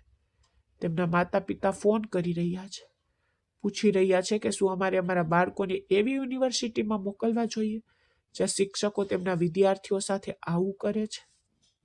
દિવ્યાંશી રડી પડી. સાહેબ, આ જૂઠું છે, આ બધું ખોટું છે. મારી કાર બગડી ગઈ અને પ્રિન્સે ફક્ત મને મદદ કરી. સાગર સાહેબે આ કાવતરું ઘડ્યું છે. પરંતુ પ્રિન્સિપાલે હાથ ઊંચો કરીને તેને ચૂપ કરી દીધી. મને કોઈ સમજૂતીની જરૂર નથી અને પૂરતા જૂઠ બોલતા નથી. અને એવા સાક્ષીઓ છે જે સાબિત કરે છે કે છોકરો કલાકો સુધી તમારી ઓફિસમાં બેઠો છે, તમારા માટે કોઈ પણ હદ સુધી જવા તૈયાર છે. વધુ બદનામી ટાળવાનો એકમાત્ર રસ્તો એ છે કે તાત્કાલિક રાજીનામું આપીને ચાલ્યા જાઓ. દિવ્યાંશીને લાગ્યું કે જાણે તેના માથા પર આકાશ તૂટી પડ્યું હોય. તેની વર્ષોની મહેનત, તેનું માન, તેનું ગૌરવ બધું જ એક ક્ષણમાં અદ્રશ્ય થઈ ગયું. સાગરે કટાક્ષમાં કહ્યું, સાહેબ, મેં તમને પહેલેથી જ કહ્યું હતું કે આ સ્ત્રી ખરાબ વર્તન ધરાવે છે. તે શિષ્ટ હોવાનો ઢોંગ કરે છે. અંદરથી દિવ્યાંશી રડી રહી હતી. બોલી શકતી નહોતી. તેને એવું લાગ્યું કે તે કોઈ ઊંડા ખાડામાં પડી રહી છે. તેને બચાવવા માટે કોઈ નથી. ધ્રુજતા હાથે તેણે રાજીનામું પત્ર ઉપાડ્યું અને પેન પકડી. તેના આંસુ કાગળ પર પડ્યા. શાહી ફેલાઈ ગઈ. એ સહી કરવા જતી હતી ત્યારે અચાનક ઓફિસનો દરવાજો ખુલ્યો. જાણે કોઈએ લાત મારી હોય. રૂમમાં બધા જોવા લાગ્યા. સામે પ્રિન્સ ચૌહાણ દરવાજા પર ઊભો હતો. થ્રી-પીસ સૂટ પહેરેલો અને ભવ્ય દેખાતો હતો. તેની પાછળ યુનિવર્સિટીના ટ્રસ્ટી, તેના પિતા અને કેટલાક સુરક્ષા ગાર્ડ હતા. પ્રિન્સ ચૌહાણ ખચકાટ વિના આગળ દોડી ગયો. દિવ્યાંશીના હાથમાંથી પેન છીનવી લીધી, તેને ફેંકી દીધી અને રાજીનામાના કાગળના ટુકડા કરી દીધા, હવામાં ઉછાળ્યા. આ બધું એટલું અચાનક બન્યું કે સાગર અને પ્રિન્સિપાલ તો વાચક રહી ગયા.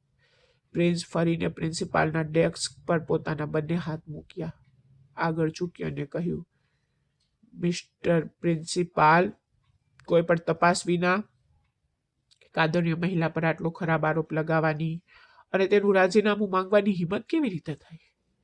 પ્રિન્સિપાલ હચમચી ગયો.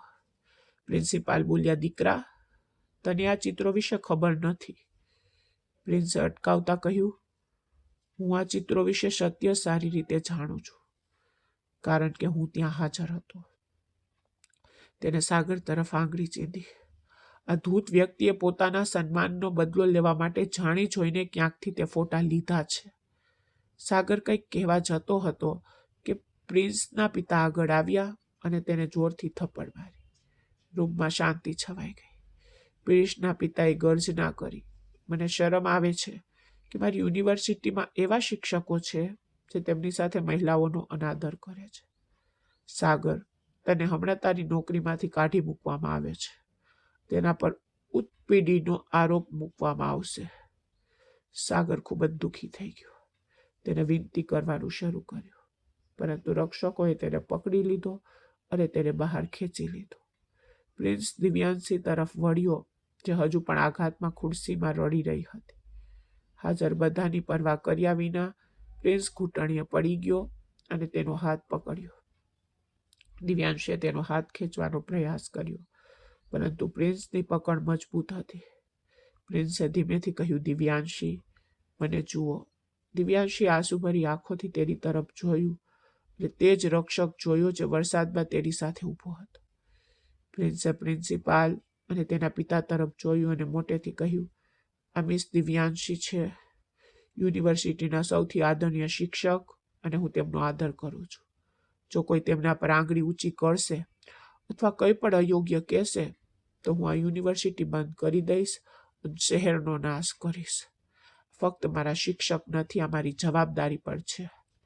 પ્રિન્સના પિતાએ ગંભીરતાથી પ્રિન્સિપાલ તરફ જોયું અને કહ્યું, તાત્કાલિક મિસ દિવ્યાંશીની માફી માંગો અને યુનિવર્સિટીની સૂચના આપો કે આ ફોટા નકલી છે.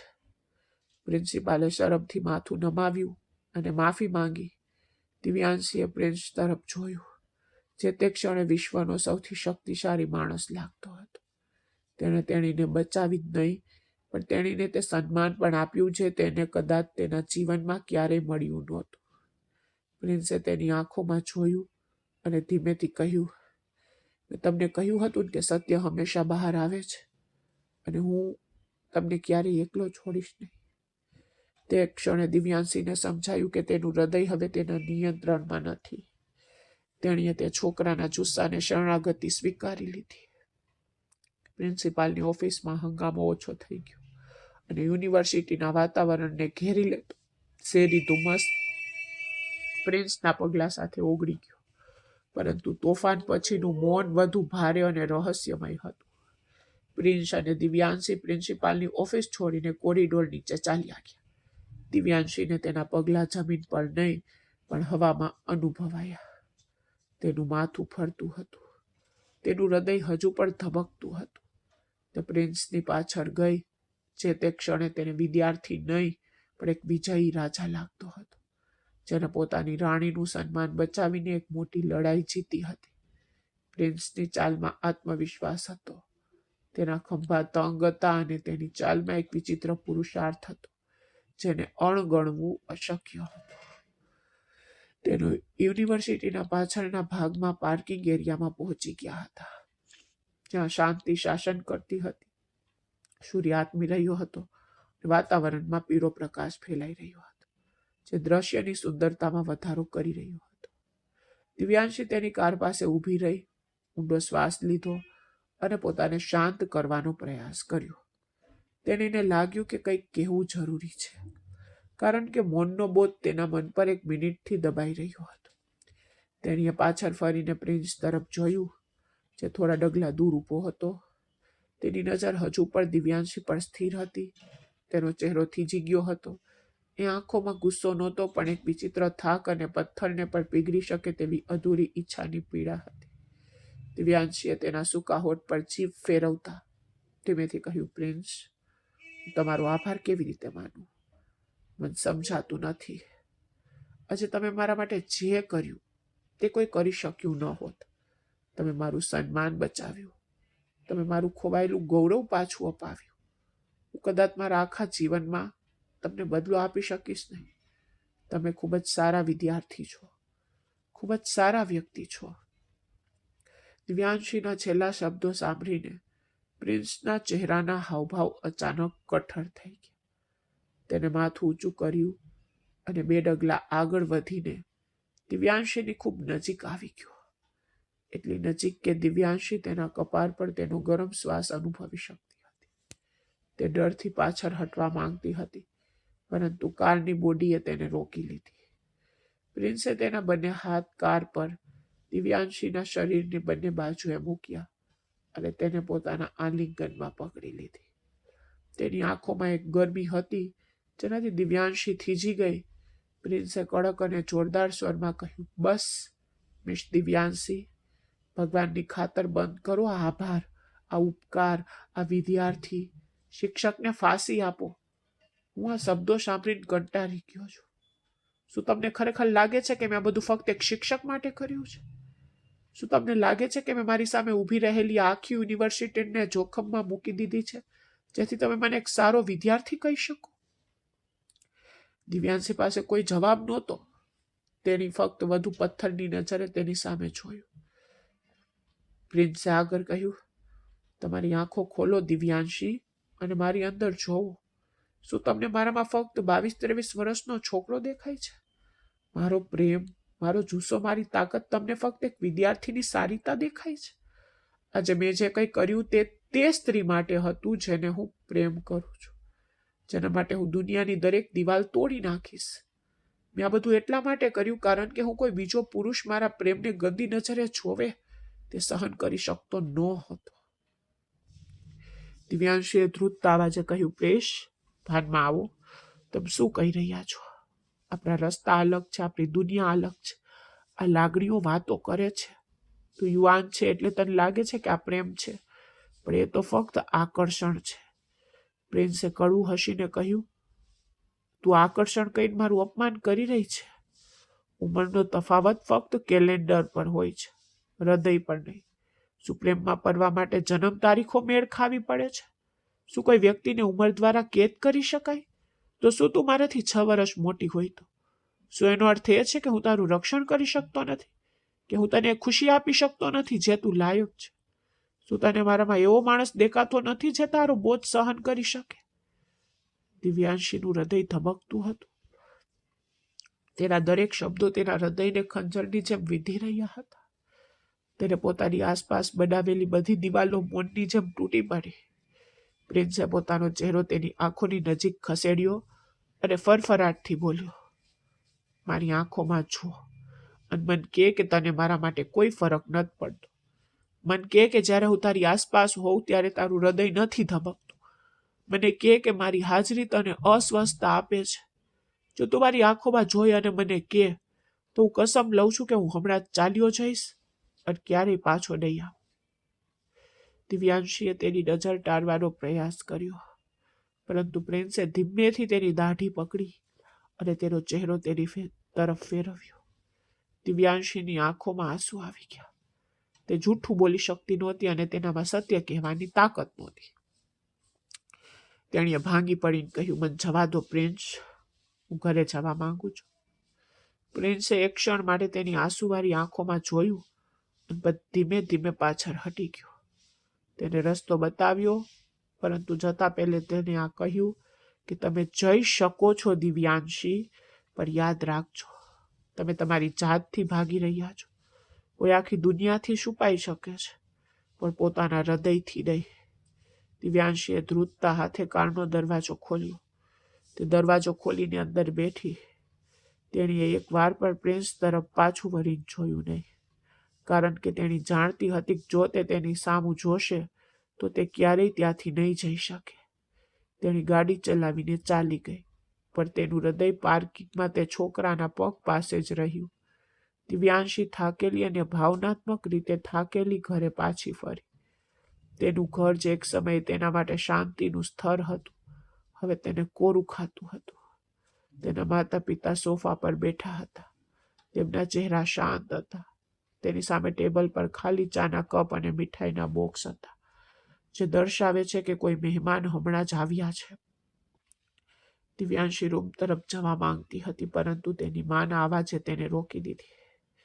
દિવ્યાંશી રાહ જોતો, અમારે તારી સાથે ખૂબ જ મહત્વપૂર્ણ વાત કરવી છે. દિવ્યાંશીના પગલાં અટકી ગયા. તે પાછળ ફરીને તેમની સામે સોફા પર બેઠી. તેને લાગ્યું કે તેના અંદર એક અગમ્ય ભય ઉભરાઈ રહ્યો છે. તેના માતા પિતાએ ગળું સાફ કર્યું અને કહ્યું, દીકરા, મિસ્ટર શર્મા આજે આવ્યા હતા. તે તેમના પુત્ર માટે તારો હાથ માગી રહ્યા છે. તમે તો જાણો છો કે તેમનો પરિવાર કેટલો આદરણીય અને મોટો છે, અને તે પોતે એક મોટો ઉદ્યોગપતિ છે. દિવ્યાંશીનું હૃદય ડૂબી ગયું. ધબકતા હૃદય સાથે તેને પૂછ્યું, કયો દીકરો? તેની બાએ ઝડપથી કાબુ મેળવ્યો. ઓહ, તે તેમનો મોટો દીકરો અનંત, જે ખૂબ જ પ્રેમાળ, આદર્ય અને શાંત માણસ છે. તેની પત્નીના અવસાન પછી તે એકલો છે. તેના 2 સુંદર બાળકો છે. તેને એક સમજદાર જીવનસાથીની જરૂર છે જે તેનું ઘર સંભાળી શકે અને બાળકોને માતૃત્વનો પ્રેમ આપી શકે. દિવ્યાશીને લાગ્યું કે કોઈએ તેના મોઢા પર જોરથી થપ્પડ મારી દીધી હોય. અનંત 45 વર્ષનો ટાલવાળો માણસ હતો અને તેની પહેલી પત્ની સાથે પણ તે ખૂબ જ રૂઢિચુસ્ત વર્તન ધરાવતો હતો. તેના બાળકો કિશોરાવસ્થામાં હતા. શું આ તે માણસ હતો જે તેના માતા પિતાએ તેમની પુત્રી માટે શોધી કાઢ્યો હતો? તેણીએ અનિશ્ચિતતાથી કહ્યું, મમ્મી, તમે અનંત વિશે વાત કરી રહ્યા છો? તે મારાથી ઓછામાં ઓછો 15 વર્ષ મોટો છે. તેના બાળકો શાળાએ જાય છે. તમે મારા લગ્ન ફક્ત એટલા માટે આધેડ વયના પુરુષ સાથે કરાવવા માંગો છો કારણ કે હું છૂટાછેડા લઈ ચૂકી છું. શું હવે મારા જીવનમાં આટલું જ મૂલ્ય છે? તેની માએ ગુસ્સામાં કહ્યું, ધીમા અવાજે બોલો દિવ્યાશી. તું 16 વર્ષની કુંવારી નથી જે રાજકુમાર બને. તારે તારી ઉંમર અને સંજોગોને પણ વિચાર કરવો જોઈએ. તું 30 વર્ષની છે અને હવે 30 વર્ષની થઈશ. સમાજમાં લોકો ગપશપ કરે છે. અનંત સ્થાયી થઈ ગયો છે. તેનું પોતાનું ઘર, કાર, સૌથી અગત્યનું તે તારી ઉંમર માટે યોગ્ય છે. તે તને ખુશ રાખશે. દિવ્યાશીની આંખોમાં આંસુ આવી ગયા. તેણીએ વેદનામાં કહ્યું, કેવું સુખ મમ્મી, કેવું સુખ? શું ખુશીનો ધોરણ ફક્ત બેંક બેલેન્સ અને મોટું ઘર છે? શું મારી પસંદ અને નાપસંદ મહત્વ નથી રાખતું? તમે લોકો ફક્ત મને એક આયા બનાવવા માંગો છો જે કોઈના અનાથ બાળકોની સંભાળ રાખે? મારું હૃદય, મારી શાંતિ, મારી લાગણી, તેમનું શું? તેમનું શું પપ્પા? પપ્પાએ ગુસ્સાથી ટેબલ પર હાથ માર્યો અને કહ્યું, ભાવનાશીલ ન થા દિવ્યાંશી. અમે આ તારા પોતાના ભલા માટે કરી રહ્યા છીએ. અમે આખી જિંદગી તારો બોજ સહન કરી શકતા નથી અને હવે અમે લોકોના ટોણા સહન કરી શકતા નથી. આજકાલ યુનિવર્સિટીમાં તમારા વિશે બધી પ્રકારની વાતો કહેવામાં આવી રહી છે. ગૌરવ સાથે તમારા ઘરે પાછા ફરવું જ શ્રેષ્ઠ છે. અમે તેમને અમારો જવાબ આપી દીધો છે અને અમે આવતા અઠવાડિયે સગાઈ કરી રહ્યા છે. દિવ્યાંશીને લાગ્યું કે જાણે છત તેના પર તૂટી પડવાની છે. તે ઊભી થઈ, તેના રૂમમાં દોડી ગઈ, દરવાજો બંધ કરી દીધો અને પલંગ પર પડી ગઈ. તે રડી પડી. આજે તેની લાચારી પર તેને ખૂબ જ દુઃખ થયું. તેણે પહેલા ક્યારેય આટલું બધું અનુભવ્યું ન હતું. તેના માતા પિતા તેને સમજાવવા તૈયાર નહોતા. તેમના માટે તે ફક્ત એક જવાબદારી હતી જે તેઓ શક્ય તેટલી ઝડપથી પૂર્ણ કરવા માંગતા હતા. તેણીને વારંવાર તેના માતા પિતાના શબ્દો યાદ આવ્યા. તે તમારી ઉંમર માટે યોગ્ય છે. તેણીને અચાનક તેના કરતા 6 વર્ષ નાના છોકરા પ્રિન્સ ચૌહાણની યાદ આવી. પરંતુ તેના શબ્દો, તેના વિચારો, તેનો જુસ્સો કોઈ પણ પરિપક્વ પુરુષને વટાવી ગયો હતો. પ્રિન્સે કહ્યું હતું, ઉંમર હૃદયને અસર કરતી નથી. નહીં, તેના માતા પિતા તેને સમજાવી રહ્યા હતા કે સંબંધ ફક્ત ઉંમર દ્વારા નક્કી થાય છે, હૃદય દ્વારા નહીં. એક બાજુ તે માણસ હતો જે તેની સાથે રાણી જેવો વ્યવહાર કરવા માંગતો હતો, જેને તેના સન્માન માટે દુનિયા સામે લડ્યો હતો. બીજી બાજુ આ સમાજ હતો જે તેને ફક્ત એક વસ્તુ માનતો હતો, તેને એક આધેડ વયના માણસને સોંપી રહ્યો હતો. બહાર રાત વધુ ઘેરી થઈ ગઈ હતી. વરસાદના ટીપા બારી પર ટપકવા લાગ્યા હતા. દિવ્યાંશી ગુંગામણ અનુભવી રહી હતી. તેણીને એવું લાગતું હતું કે જો તે ચૂપ રહી તો તે મરી જશે. તે બારી પાસે ગઈ અને ત્યાં ઊભી રહી. બહાર અંધારું હતું અને વરસાદ વધુ ભારે થઈ રહ્યો હતો. ધોધમાર વરસાદ પડી રહ્યો હતો. બરાબર એ જ રાત જેવો જ્યારે પ્રિન્સે તેની કાર ઠીક કરી હતી. આજે તે પોતાના રક્ષકને બોલાવી રહી હતી. તેના મનમાં એકમાત્ર નામ પ્રિન્સ ચૌહાણ હતું. તેને ધ્રુજતા હાથે પોતાનો મોબાઈલ ફોન ઉપાડ્યો. સ્ક્રીન પર તેની આંગળીઓ ધ્રુજતી હતી. તેણીએ પોતાનું કોન્ટેક્ટ લિસ્ટ ખોલ્યું અને પ્રિન્સનો નંબર ડાયલ કર્યો, જે તેને પહેલા ક્યારેય સેવ જ નહોતો કર્યો. પછી 1, 2 અને ત્રીજી રિંગ વાગી. ત્રીજી રિંગ વાગતા જવાબ આવ્યો, હેલો. પ્રિન્સના અવાજમાં કોઈ ઊંઘ નહોતી. તેના બદલે તેમાં એક શાંત, આશાસ્પદ સ્વર હતો, જાણે તે તેના ફોનની રાહ જોઈ રહ્યો હોય. દિવ્યાંશીનો અવાજ ગુંગરાયો. તે બોલી શકી નહીં. ફોન દ્વારા ફક્ત તેના રડવાનો અવાજ પ્રિન્સ સુધી પહોંચ્યો. થોડી વાર શાંતિ રહી. પછી પ્રિન્સનો ભયાવહ અવાજ આવ્યો. દિવ્યાંશી, દિવ્યાંશી, શું થયું? તું રડી રહી છે? દિવ્યાંશી ભાગ્યે જ પોતાનો અવાજ કાબૂમાં રાખી શકી અને બૂમ પાડી, પ્રિન્સ, મને બચાવો. મને ઘૂંટણ થાય છે. આ લોકો મને મારી નાખશે. આ સમાજ મને મારી નાખશે. હું આ લગ્ન નહીં કરી શકું. હું મરી જઈશ. તને કંઈ નહીં થાય દિવ્યાંશી. હું તને કંઈ નહીં થવા દઉં. પ્રિન્સના અવાજમાં કોઈ તકલીફ નહોતી, પણ એક મજબૂત નિશ્ચય અને શક્તિ હતી. તેને તરત જ પૂછ્યું, તું ક્યાં છે? તું ઘરે છે? દિવ્યાંશીએ હિચકી સાથે કહ્યું, હા. તેઓ મારા લગ્ન અનંત સાથે કરાવી રહ્યા છે. પ્રિન્સે તેને અટકાવીને કહ્યું, હું કંઈ સાંભળવા નથી માંગતો. બસ મને કે, શું તને મારા પર વિશ્વાસ છે? દિવ્યાંશે અનિચ્છાએ કહ્યું, હા, મને વિશ્વાસ છે, મારા કરતા પણ વધુ. આ એક કબૂલાત હતી જે તેણે આજે પહેલી વાર કરી હતી. તેનાથી પ્રિન્સ ચૌહાણને તે શક્તિ મળી જેની તેને ખૂબ જરૂર હતી. પ્રિન્સે મક્કમતાથી કહ્યું, તો પછી રડવાનું બંધ કર. હું હમણાં આવી રહ્યો છું અને કોઈ તને મારાથી છીનવી શકશે નહીં. પછી ભલે તે તમારા માતા પિતા હોય કે આખી દુનિયા. તું મારી છે દિવ્યાંશી, અને આપણે આજે જ નિર્ણય લઈશું. ફોન ડિસ્કનેક્ટ થઈ ગયો, પણ પ્રિન્સનો અવાજ હજુ પણ દિવ્યાંશીના કાનમાં ગૂંજતો રહ્યો. હું આવી રહ્યો છું. આ વાક્ય તેના નિર્જીવ અસ્તિત્વમાં પ્રાણ ફૂંકી રહ્યું હતું. બહાર તોફાન ગુંજી રહ્યું હતું. ગર્જના થઈ હતી અને વીજળી કડાકા ભડાકા કરતી હતી. પરંતુ દિવ્યાંશીની અંદરનું તોફાન વધુ મજબૂત હતું. તેણીએ બારી બહાર શેરીમાં જોયું, જ્યાં સ્ટ્રીટ લાઇટનો ઝાંખો પ્રકાશ વરસાદમાં નહાતો હતો. તેણી જાણતી હતી કે આ રાત તેના જીવનની સૌથી લાંબી, સૌથી નિર્ણાયક રાત બનવાની છે. તેણીએ સમાજની હવે પરવા ન કરવાનો નિર્ણય લીધો હતો. તે ફક્ત તેના હૃદયની વાત સાંભળશે, અને તેનું હૃદય હાલમાં વરસાદથી ભીંજાયેલી શેરીઓમાં પ્રિન્સના પગલાઓનો અવાજ સાંભળી રહ્યું હતું.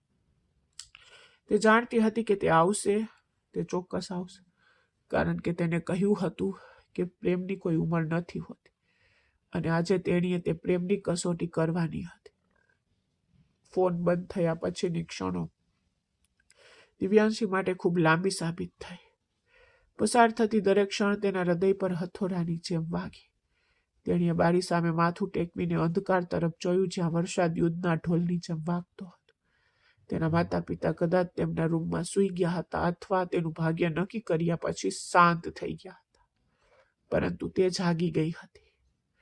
અચાનક શેરીના ખૂણા પર એક તેજસ્વી પ્રકાશ દેખાયો, જેનાથી વરસાદના ટીપા હીરાની જેમ ચમકતા હતા, અને સાથે જ ભારે બાઇકના એન્જિનનો પરિચિત ગર્જના સંભળાઈ. તેની રાત્રિના મૌનને તોડી નાખ્યો. દિવ્યાંશીનું હૃદય તેના ગળામાં કૂદી પડ્યું. તે અવાજ હતો જેણે તેને સુરક્ષાની ભાવના આપી હતી, અને તે પ્રિન્સ હતો. તે આવ્યો હતો જેમ તેણે વચન આપ્યું હતું, અને પછી હોર્નના લાંબા ભયાવહ અવાજે દિવ્યાંશીને વીજળી પાડી દીધી. એક પણ ક્ષણ બગાડ્યા વિના તેણીએ તેના રૂમનો દરવાજો ખોલ્યો. પાગલની જેમ ઉઘાડા પગે બહાર દોડી ગઈ. તેણીએ ચપ્પલ પહેર્યા નહોતા. તેની ફક્ત પોતાની લાગણીઓને અનુસરીને આગળ વધતી રહી. વરસાદનું પાણી આંગળામાં ભરાઈ ગયું અને ઠંડો પવન તેના અસ્તિત્વ પર અથડાઈ ગયો, પરંતુ તે સંપૂર્ણપણે બેભાન હતી. ધ્રુજતા હાથે તેણીએ બહારનો દરવાજો ખોલ્યો. તેણીએ નાનો દરવાજો ખોલ્યો અને બહાર નીકળી.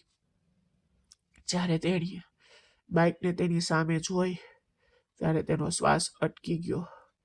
પ્રિન્સ બાઇક પર બેઠો હતો. તેનું આખું અસ્તિત્વ વરસાદમાં ભીંજાયેલું હતું. તેના વાળ તેના કપાળ પર ચોંટી ગયા હતા, અને તેનો શર્ટ તેની છાતી પર એટલો કડક હતો કે તેની છાતીનો દરેક વળાંક સ્પષ્ટ દેખાઈ રહ્યો હતો. પરંતુ સૌથી ભયાનક અને સુંદર વસ્તુ તેની આંખો હતી, જે વરસાદમાં પણ અંગારાની જેમ ચમકતી હતી. દિવ્યાંશીને જોઈને તે બાઇક પરથી ઉતર્યો અને તેની સામે બે મોટા પગલાં ભર્યા. હવે તેમની વચ્ચે ફક્ત વરસાદના ટીપા અને તેમની લાગણીઓનો નિર્ણય હતો. દિવ્યાંશી ઠંડી અને લાગણીઓથી તીવ્રતાથી ધ્રુજી રહી હતી. તેના દાંત કર્કશ અવાજ કરી રહ્યા હતા, અને તેના આંસુ વરસાદના પાણી સાથે વહી રહ્યા હતા. જ્યારે પ્રિન્સે તેને આ સ્થિતિમાં જોઈ, ત્યારે તેના ચહેરા પર વેદના સ્પષ્ટ દેખાઈ રહી હતી. તેણે જોરથી બૂમ પાડી. વરસાદનો અવાજ દબાવી દીધો. તેણીને ફાડી નાખતા તેને કહ્યું, તું પાગલ થઈ ગઈ છે દિવ્યાંશી? તું તારી સાથે આવું કેમ કરી રહી છે? ફક્ત દુનિયાના ડરથી? ફક્ત એટલા માટે કે લોકો શું કહેશે? દિવ્યાંશી રડી પડી. હું ડરી ગઈ હતી પ્રિન્સ, હું નબળી હતી. મેં વિચાર્યું કે કદાચ આ મારું ભાગ્ય હશે. તે આગળ વધ્યો. તેના હાથ પોતાના મજબૂત હાથમાં લીધા અને તેને હલાવીને કહ્યું, કેવું ભાગ્ય, કેવું ભાગ્ય? એક વ્યક્તિ પોતાનું ભાગ્ય બનાવે છે અને મેં તને મારા ભાગ્ય તરીકે પસંદ કરી છે. શું તું તે મધ્યમ વયના માણસ સાથે લગ્ન કરીશ?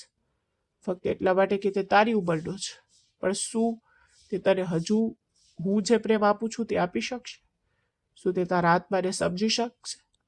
તે તો ફક્ત તેના બાળકો માટે માં શોધી રહ્યો છે.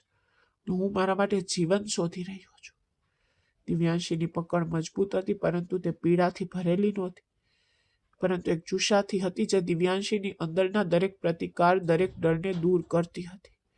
દિવ્યાંશીએ વેદમાં કહ્યું, પ્રિન્સ, આ સમાચાર લોકો, મારા માતા પિતા, બધી દિવાલો છે. હું તેમને કેવી રીતે તોડી શકું? પ્રિન્સે તેનો ચહેરો પોતાના હાથમાં લીધો અને તેના કપાળને તેના ચહેરા પર રાખ્યું. તેમના શ્વાસ એકબીજા સાથે ભળી રહ્યા હતા અને વરસાદ તેમના પર વરસી રહ્યો હતો.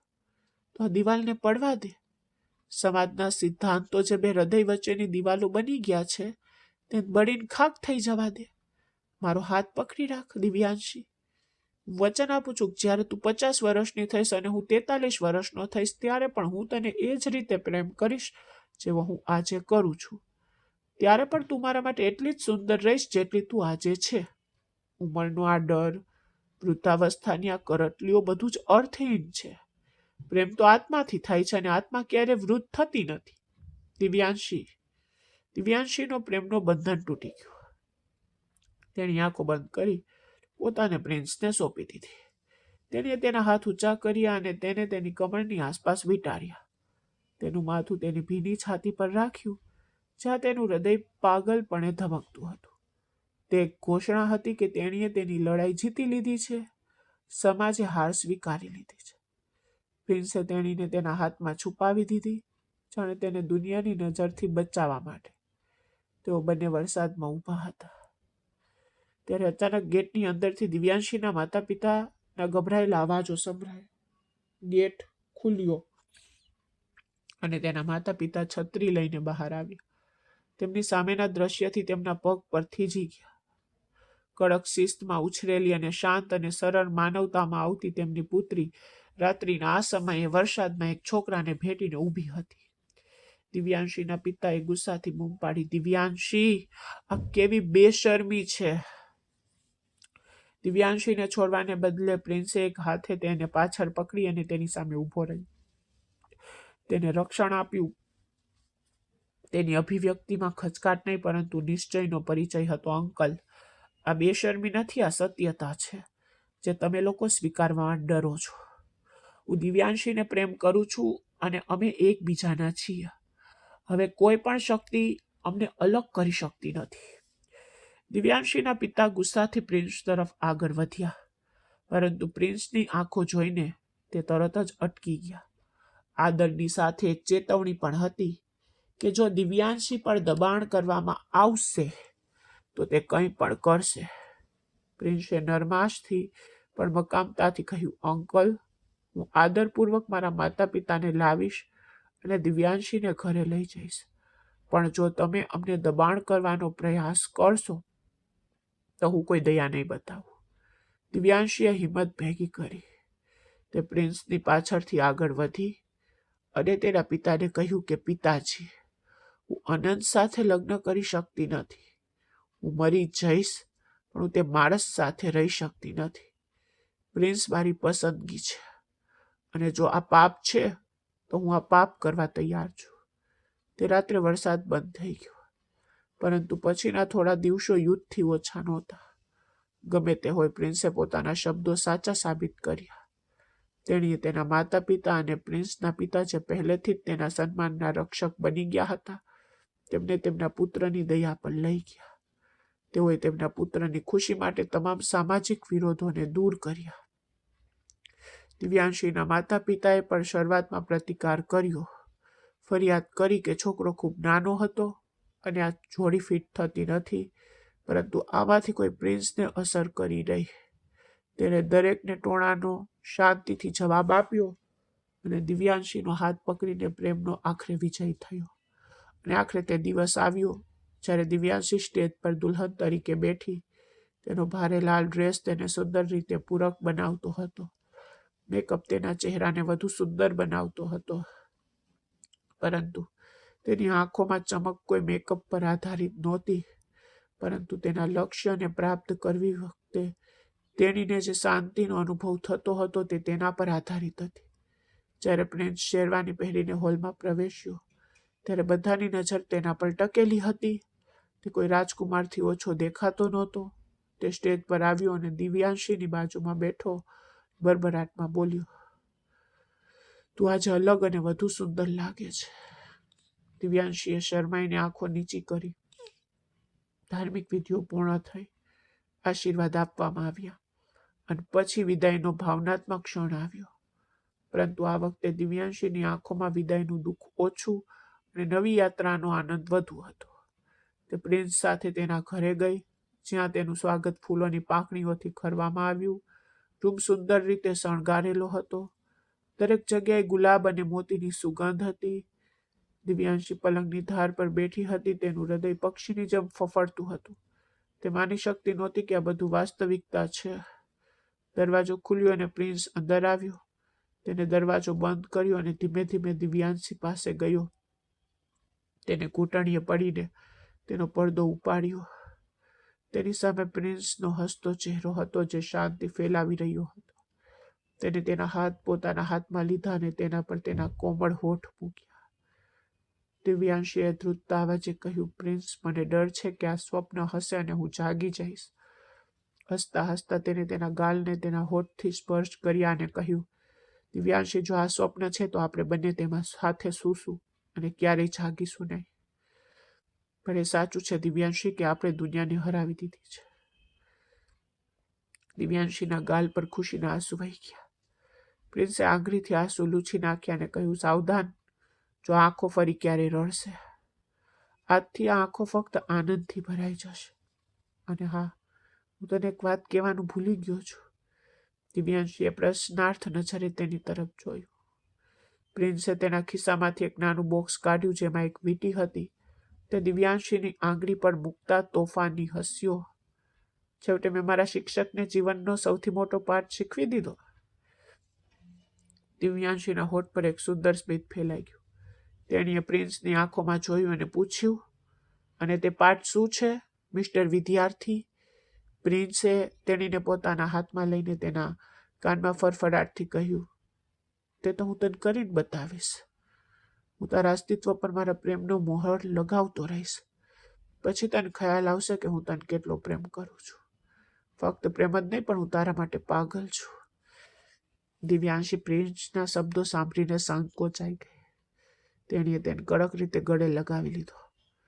પણ સાંભળ, તેણે ધીમેથી કહ્યું, આ મારું પહેલી વાર છે જ્યારે હું કોઈ છોકરીની આટલી નજીક આવી રહ્યો છું. જો હું ભૂલ કરું તો મને રોકજે. તેની વાત પર દિવ્યાંશીએ તેની છાતી પરથી માથું ઊંચું કર્યું અને ગુસ્સાથી તેની તરફ જોયું. તમે તો એવી વાત કરી રહ્યા છો જાણે મારો આ અનુભવ ઘણા સમય પહેલા થઈ ગયો હોય. ઓ હેલો મિસ્ટર, આ મારું પણ પહેલી વાર જ છે. બંને પોતપોતાના શબ્દો પર હસવા લાગ્યા. પ્રેમથી તેને દરેક વસ્તુથી આઝાદ કરી. સાઇડ લાઇટ બંધ કરી અને તેની બાજુમાં સૂઈ ગયો. તેને ભેટી પડ્યો. તેના હૃદય પર શાંતિનો અહેસાસ છવાઈ ગયો, જાણે તેને બધું મળી ગયું હોય. જાણો છો દિવ્યાંશી, તેને ધીમેથી કહ્યું, પ્રેમની કોઈ ઉંમર નથી હોતી અને આ તો આત્માની સફર છે. આ શરૂઆતથી અંત સુધી ચાલુ રહે છે. આપણી સફર તો હમણાં જ શરૂ થઈ છે. બહાર ચંદ્ર તેના બધા મહિમામાં ચમક્યો અને રૂમની અંદર બે હૃદય એક થઈ ગયા. બધી સીમા તૂટી ગઈ અને પ્રેમને પ્રેમ મળી ગયો. તો મિત્રો, આજની વાર્તા તમને ગમી હશે. તો આવી વધુ રોમેન્ટિક વાર્તાઓ માટે અમારી ચેનલ સાથે જોડાયેલા રહો અને વિડીયોને લાઈક કરો અને બીજી નવી અને રોમેન્ટિક વાર્તાઓ સાથે ફરી મળીશું. ત્યાં સુધી બાય બાય એન્ડ ધન્યવાદ. Thank you.